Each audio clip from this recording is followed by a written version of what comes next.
მადლობა ბატონო თავმჯდომარე. ნამდვილად სამწუხაროა, რაც ვიხილეთ ხმათა დარბაზში. აგენტურამ კიდევ ერთხელ აჩვენა საკუთარი სახე. როდესაც შეხედეს, რომ სათქმელი არაფერი ჰქონდათ, გადავიდნენ უზრდელობაზე, შეურაცხყოფაზე, გადავიდნენ ფიზიკურ შეურაცხყოფაზე. ეს არის მათი სამარცხვინო სახე. თუმცა რთული არ არის შეცვალო, გამომდინარე იქიდან, რომ როდესაც არ გაქვს არც განათლება, არც ინტელექტი, არც კეთილსინდისიერება, არც პატრიოტიზმი, რთულია სხვანაირად იმოქმედო და ამ დღეში არიან ეს ადამიანები. ძალიან სამწუხაროა, რომ პირდაპირ ვთქვი, კაცი კაცს არ გავს და ქალი ქალს არ გავს. როცა უყურებთ ამ აგენტურას, ეს არის მათი საერთო სახე. ღირსება დაკარგული ადამიანების ერთობა, რაც ნამდვილად ტრაგიკული მოვლენა. ასეთები იყვნენ ქართველი ბოლშევიკები ერთი საუკუნის წინ. მათაც დაკარგული ჰქონდათ კაცს კაცის სახე და ქალს ქალის სახე. და ეს არის ამ ბოლშევიკური სულის რეინკარნაცია. და საერთო რა ჰქონდათ მაშინდელ ბოლშევიკებს და დღევანდელ აგენტურას, რომელსაც თავის დროზე ოპოზიციას უწოდებდით, რაც მათთვის ძალიან დიდი კომპლიმენტი იყო. საერთო არის ის, რომ ორივე იყო აგენტურა. როდესაც ხელი გაქვს მოწერილი ჯაშუშობაზე, აგენტობაზე, იქ უბრალოდ შეუძლებელია შენთვის, რომ იმოქმედო ღირსეულად, კაცმა კაცივით, ქალმა ქალივით, ეს უბრალოდ შეუძლებელია. ამიტომ ძალიან ბევრი ადამიანი გვიყურებს, მათ შორის ახალგაზრდები გვიყურებენ. თავარი რჩევა, რაც უნდა მივცეთ ადამიანებს, რომლებსაც პოლიტიკაში უნდათ მოსვლა თუ არ უნდათ პოლიტიკაში მოსვლა, არის ის, რომ არც ერთ შემთხვევაში ხელი არ მოაწეროთ აგენტობაზე. მე მახსოვს, პოპულარიზაციას ცდილობდნენ აგენტობის და მიჯნავდნენ ქვეყნებს ერთმანეთისგან. ამბობდნენ, რომ რომელიღაც ქვეყნის აგენტობა შეიძლება იყოს სათაკელო და რომელიღაც ქვეყნის აგენტობა შეიძლება იყოს არათუ მისაღები, არამედ მისასალმებელიც. და ამ პროპაგანდის მსხვერპლები არიან ეს ადამიანები.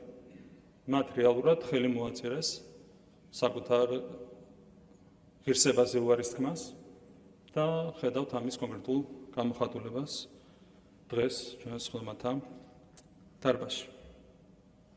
რაც ძალიან სამწუხაროა. მე რამდენიმე საკითხს მინდა გამოვეხმაურო იმისათვის, რომ მოსახლეობას არ დარჩეს პასუხგაუცემელი კითხვები, კონკრეტული გამოსვლებიდან მინდა პასუხი გავცე კონკრეტულ გზავნილებს.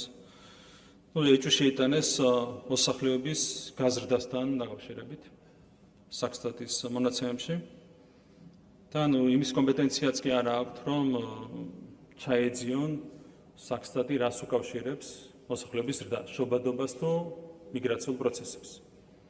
და როცა თქვა, რომ ეჭვი შექონდა მოსახლეობის ზრდაში, ახსენა შობადობა. ამიტომ ძალიან მარტივად შეეძლო ჩაძიებოდა თუ რა იყო მოსახლეობის ზრდის მიზეზი და ნახავდა, რომ ეს არ არის შობადობის სახარბილო მაჩვენებლები, ეს არის მიგრაციული პროცესები. რეალურად მოსახლეობის ზრდა გამოიწვია გასული წლის განმავლობაში დადებითმა მიგრაციულმა სალდომ და სწორედ ამის ხარჯზე გაიზარდა მოქალაქეების ნაწილში საქართველოს მოსახლეობა დაახლოებით 91,000.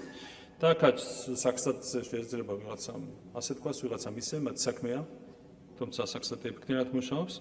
მე მინდა საზოგადოებას გაუზია, რომ მონაცემები, რაც ადასტურებს იმას, რომ საქსტატის ციფრები არის სწორი. მოსწავლეების რაოდენობა საქართველოში 2012 წლის შემდეგ გაიზარდა 559,400-დან 654,200-მდე. ეს არის იმ მოსწავლეების რაოდენობა, რომლებიც ფიზიკურად სწავლობენ სკოლებში. 84,800-ით არის გაზრდილი მოსწავლეების რაოდენობა. საიდან მოვიდა ეს რაოდენობა, თუ მთლიანობაში არ გვაქვს მოსახლეობის ზრდა. ანუ ბავშვების ნაწილშიც, მოსწავლეების ნაწილში 6-დან 18 წლამდე მოსახლეობაში გვაქვს ზრდა 84,800-ით. სტუდენტების ნაწილშიც გვაქვს ზრდა 109,533-დან 150,986-მდე. ანუ სტუდენტების რაოდენობა არის გაზრდილი 41,453. საიდან გაიზარდა ახალგაზრდებში მოსახლეობა თუ მთლიანობაში არ გვაქვს ზრდა. და პენსიონერების ნაწილში, აქ ბიუჯეტიდან ვხდით თანხებს პენსიონერებს. პენსიონერების რაოდენობა იყო 2012 წელს 682,886 და გაიზარდა 888,518-მდე. ასაკით პენსიონერთა რაოდენობა. ანუ გაზრდილია 205,632,000-ით. ეს ნიშნავს იმას, რომ გვაქვს მოსახლეობის ზრდა, მათ შორის მოქალაქეების ნაწილში და კიდევ ერთხელ დავასუსტებ, რომ სამწუხაროდ არაშობადობის ხარჯზე, არამედ მთლიანად მიგრაციული სალდოს ხარჯზე გვაქვს ეს ზრდა. შესაბამისად, ვიდრე ვიღაცა შეიტანს ეჭვს კონკრეტულ მონაცემებში, ელემენტარულად შეუძლია ჩაუღრმავდეს და ასე არაკომპეტენტურად არ უნდა გამოვიდეს ადამიანი, როდესაც ეწოდება პარლამენტის წევრი, მართლა ტრაგიკულია მათი ასეთი მდგომარეობა. ასევე გაკეთა განცხადები ამასთან დაკავშირებით, რომ თითქოს ჩვენ ვაფინანსებთ სპირტის ბიზნესს. სინამდვილეში ყველამ ძალიან კარგად იცის, რომ ჩვენ მევენახეებს და მეღვინეებს ვაფინანსებთ ამ ქვეყანაში. ესეც სამარცხვინოა ასეთი არაკომპეტენტური თუ არაკეთილსინდისური განცხადებები, არის უბრალოდ სამარცხვინო. არ მინდა ბევრი ვისაუბრო ამ აგენტურის თავმჯდომარეზე, მაგრამ კიდევ ერთხელ უბრალოდ ფაქტებით რომ გავიხსენოთ, რას ამტკიცებენ ეს ადამიანები. არ მოწონთ თვალთხარიას იმიჯი და აცხადებენ, რომ თითქოს მას არ გაუწია ბრძანება სროლასთან დაკავშირებით და ამტკიცებენ რას წარმოიდგინეთ. რომ ვიღაცა მისი გვერდისავლით გასცა სროლის ბრძანება და როგორც ჩვარს ჟარგონზე რო ვთქვათ, ისე მოექცა შინაგან საქმეთა მინისტრს და ამის შემდეგ შინაგან საქმეთა მინისტრმა იმდენად უთავმოყარეო იყო, რომ გადაწყვიტა მინისტრის პოზიციაზე დარჩენა. თავზე გადაახტნენ, მოექცნენ როგორც არაფერს, მის მაგივრად გასცეს ბრძანება სროლის თაობაზე და ამის შემდეგ როგორც უთავმოყარეო კაცი ის დარჩა თანამდებობაზე. გასაგებია მათთვის შეიძლება უფრო მისაღებია, რომ თვალთხარიას მაგივრად მას ერქვას უთავმოყარეო. მათი არჩევანია, თუმცა წარმოიდგინეთ რა მძიმე დილემის წინაშე არიან. საკუთარ თავმჯდომარეზე უწევთ ამის მტკიცება, რომ თვალთხარია კი არა არის უთავმოყარეო. საზოგადოება ამასთან დაკავშირებით, რა თქმა უნდა, იმსჯელებს და გამოიტანს დასკვნებს. ასევე ფაქტებით დავუმტკიცეთ, ბატონ გავრილოვთან დაკავშირებით, რომ გადაწყვეტილება ამ საკითხზე ერთობლივად იყო მიღებული. გამორიცხულია, როცა საქმე ეხება არა მხოლოდ რუსეთის, უცხო ქვეყნის პარლამენტის წევრს, შინაგან საქმეთა მინისტრის გარეშე შემოვიდეს პირის საზღვარზე. და ეს მან ძალიან კარგად იცოდა, ეს არის ფაქტების კონსტატაცია. თუმცა აქაც კი წყინთ და მაინც ცდილობენ რაღაცნაირად სხვანაირად წარმოაჩინონ მოვლენები. რაც შეეხება ზოგად განცხადებებს, აქ ითქვა, რომ რაღაც მოდელირებული რეალობა იყო წარმოდგენილი ანგარიშის სახით, რაღაც სიცრუე და შემდეგ. შეგიძლიათ ამოიღოთ ნებისმიერ ჩემი განცხადება, როდესაც ვინმეზე ვამბობ, რომ მან თქვა სიცრუე. იქვე ფაქტებით ამტკიცებ ხოლმე თუ რატომ არის კონკრეტული განცხადება სიცრუე. არც ერთი ასეთი ფაქტი, არც ერთი არგუმენტი, უბრალოდ ზოგადი შრალი განცხადებები ამასთან დაკავშირებით. ეს ხო უთავმოყარეობაა. ეს ხო სამარცხვინო დამოკიდებულებაა, ეს ხო მათ არაკეთილსინდისიერებაზე და არაკომპეტენტურობაზე და უღირსობაზე მეტყველებს. თუმცა ასეთი აგენტურის ხვედრი. აგენტურა სხვანაირად ვერ მოიქცევა. ამიტომ კიდევ ერთხელ რეკომენდაცია ყველას, განსაკუთრებით ახალგაზრდებს, რომ არც ერთ შემთხვევაში არ დაემსგავსონ ამათ, არ მოაწერონ ხელი ჯაშუშობის ხელშეკრულებას, ეს არის ადამიანის დაღუპვა. აი დაემსგავსები მე ამ ადამიანებს, როცა კაცი კაცს აღარგავს და ქალი ქალს აღარგავს. იგივე ეხება გარეთ, ეს ხო ეს სცენარი გადაანაწილეს. აგენტურის ნაწილი უნდა შემოსულიყო 11 ნაცი და არჩენი დატოვეს გარეთ. ეს იყო სცენარი, გარედან დაგვეთილი სცენარი. იგივეა გარეთ მათი მეგობრების და პარტნიორების სახეც, ხო? ეს არის პარტია ნაცმოძრაობა, ახალი, ნელო და შემდეგ. არსად კაცი კაცს არგავს და ქალი ქალს არგავს. აი ეს არის მართლა ტრაგიკული მოვლენა, რასაც არ შეიძლება გულგრილად შევხედოთ. ამას სჭირდება შველა. ამის მერე კიდევ ვიღაცები მოდიან და გვეუბნებიან, რომ იქ რაღაცა იქნება სარჩელის გამოტანაზე იფიქროთ, იქ რაღაცა ევროსაბჭოს ეს ახსენეს ასამბლეის რეზოლუცია და შემდეგ. რა უნდათ ამ ადამიანებს პოლიტიკაში? ვიდრე ასეთი ადამიანები, ნული კომპეტენცია, ნული ინტელექტი, ნული კეთილსინდისიერება, ნული პატრიოტიზმი. ვიდრე ასეთი ადამიანები არიან პოლიტიკაში და თუნდაც ფორმალურად იწოდებიან ოპოზიციად. მანამდე როგორ შეიძლება შედგეს ჯანსაღი დემოკრატიული სისტემა? დღეს ანგარიშში საუბარი მქონდა უამრავ საკითხზე. ელემენტარულად ამ ქვეყნის შვილი ხო ქვია ფორმალურად მაინც. არ უნდა გაინტერესებდეს რა ხდება ინფრასტრუქტურაში, რა ხდება ეკონომიკაში, სოფლის მეურნეობაში.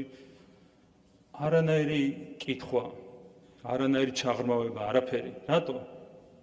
საერთოდ ისინი ვერ აღიქვამენ საკუთარ თავს ამ ქვეყნის შვილებად. როგორც კი კიდევ ერთხელ ჩემი რჩევა. როგორც კი ხელს მოვაწერ ჯაშუშობის ხელშეკრულებას, იქვე მთავრდება შენი ქვეყნის შვილობა. იქ უკვე გამორიცხულია რამე გაინტერესებდეს და პირიქით ასეთ ადამიანებს და ჩვენ ამის მაგალითი უამრავი მოგვისმენია. არ უხარიათ სპორტული წარმატება, კულტურის სფეროში წარმატება, ეკონომიკური წარმატება, ეს წყინთ. ასეთია აგენტის და ჯაშუშის ბედი, რისი მაგალითებიც არიან ამ კონკრეტული ფრაქციის წარმომადგენლები. და ნუ მართლა ტრაიგულია, კაცი გაქცეულია გერმანიაში, ამათი თავმჯდომარე და გერმანიიდან რო გავალებენ უზრდელობას და შე რო ასრულებ. გერმანიიდან გაუზრდელებს ერთი თავად უზრდელი კაცი, გაუზრდელი კაცი. ნუ რა თქმა უნდა ძალიან ტრაგიკული მოვლენა და ამას ხო საზოგადოება ხედავს და მე ერთი წყალებში ტყუილი რას თქვი იყო ის რომ გაუნახებდათ მათ შედეგი ერთ წელიწადში. აღმოჩნდა ტყუილი სინამდვილეში სამჯერ და მეტჯერ აქვს შემცირებული შედეგი. მათ 2024 წლის არჩევნებში მიიღეს 161.521 ხმა და უკვე ერთ წელიწადში, როდესაც ოპოზიციაში კონკურენტი თითქმის აღარ ყავდათ და მეტი უნდა აიღო, ხო? ამ დროს მიიღეს 59.820 ხმა.